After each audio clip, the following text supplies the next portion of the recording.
Picture this: a bustling city restaurant where the air hums with the clatter of silverware and the murmur of self-important voices. The kind of place where the elite come to be seen, where power drips from every polished surface. In the heart of this glittering chaos stands Lila Carter, a 24-year-old waitress with eyes that hold secrets deeper than the ocean. She's carrying a tray of champagne flutes, her hands steady despite the weight of a life that's been anything but kind. Tonight she's invisible, until a single moment, a single sentence, turns her into the most unforgettable person in the room. This is the story of how one woman's courage stopped a billionaire's world in its tracks, and how her words sparked a chain of events no one saw coming.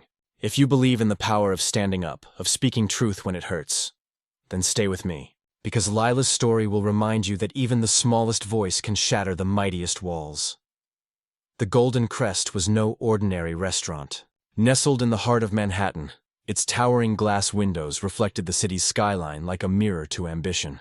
Inside, crystal chandeliers cast a warm glow over tables draped in silk, where Wall Street tycoons and tech moguls sipped $1,000 wines. For Lila, it was just another shift, another night of dodging sharp glances and sharper tongues.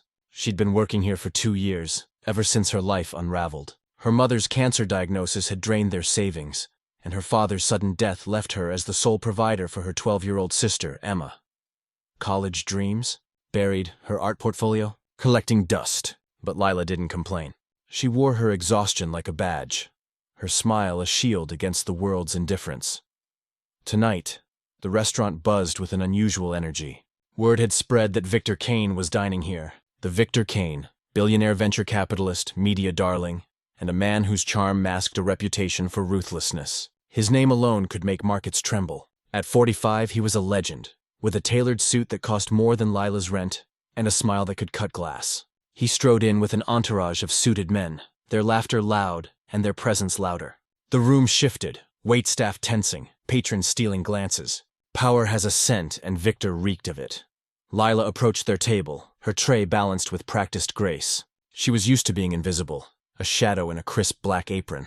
But as she poured their drinks, she felt Victor's eyes on her. Not with interest, but with something colder, like a predator sizing up prey. He leaned toward his companion, a slick-haired man named Derek, and spoke in rapid French, his voice low but sharp.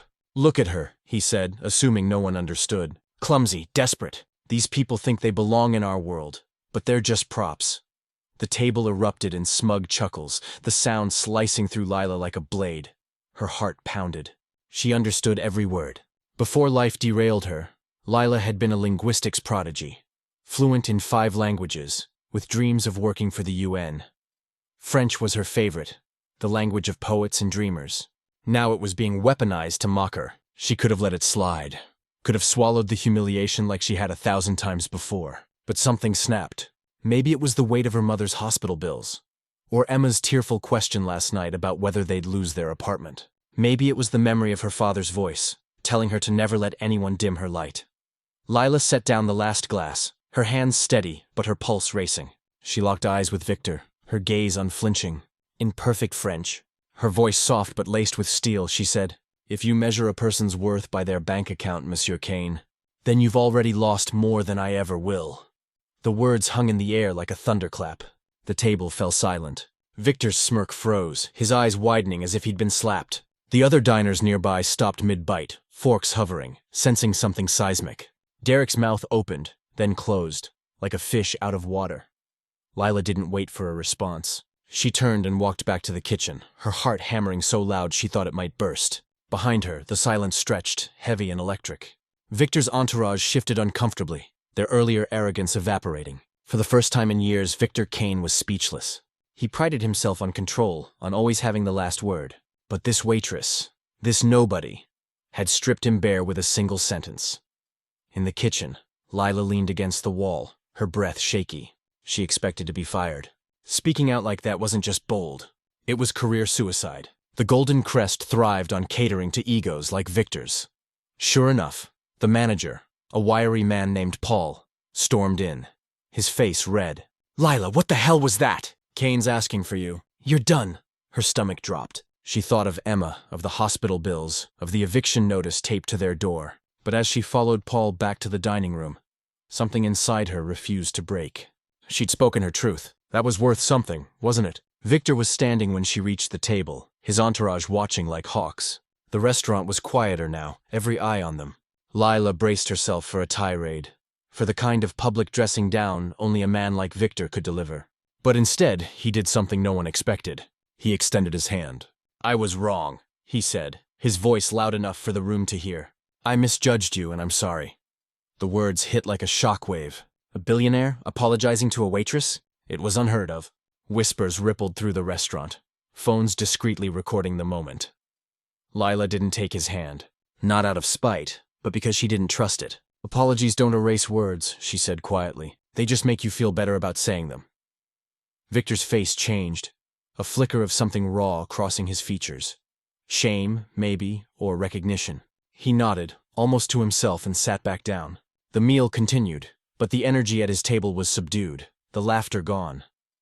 That night, Lila went home expecting the worst. She tucked Emma into bed, promising things would be okay, even as her own fear gnawed at her. But the next morning, a courier arrived at her tiny apartment with an envelope.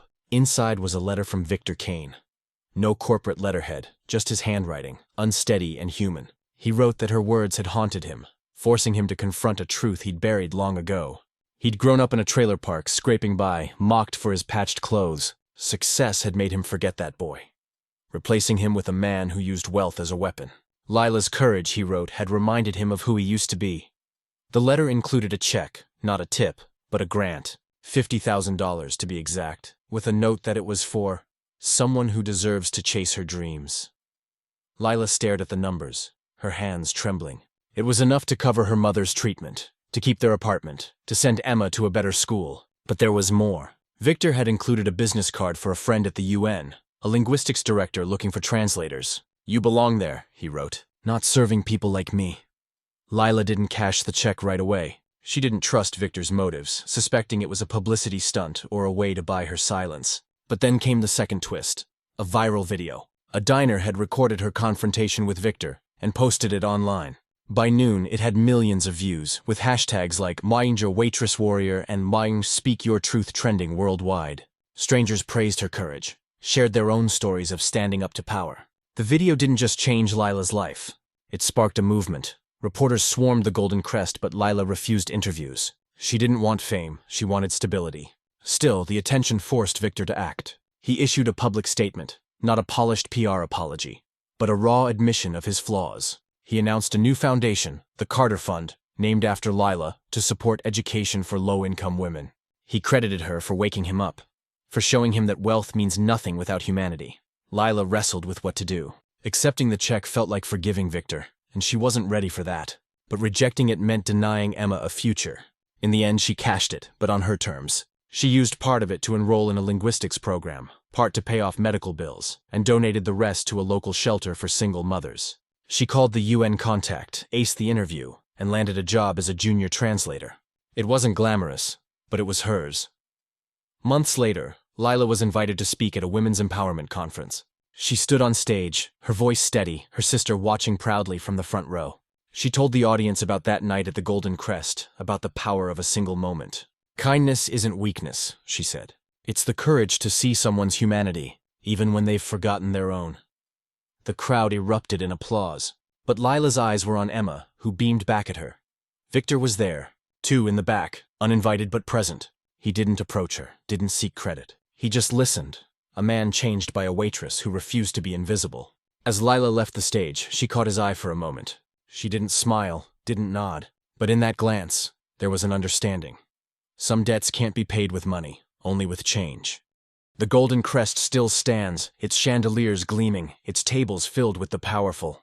But now, there's a story whispered among the staff, a legend about the waitress who faced a billionaire and won. Lila Carter isn't there anymore, but her courage lingers, like sunlight breaking through a storm. And somewhere in a glass office, Victor Kane keeps a photo of his childhood trailer park on his desk, a reminder of the boy he was, and the woman who helped him find his way back. So, what would you have done in Lila's shoes? Would you have stayed silent, or would you have spoken your truth, knowing it could cost you everything? Drop your thoughts below, and if this story moved you, share it with someone who needs to hear it. Because in a world that tries to make us small, Stories like Lila's remind us that a single voice can change everything. Like, comment, share, and subscribe to keep these stories alive. The world needs more light, and together, we can make it shine.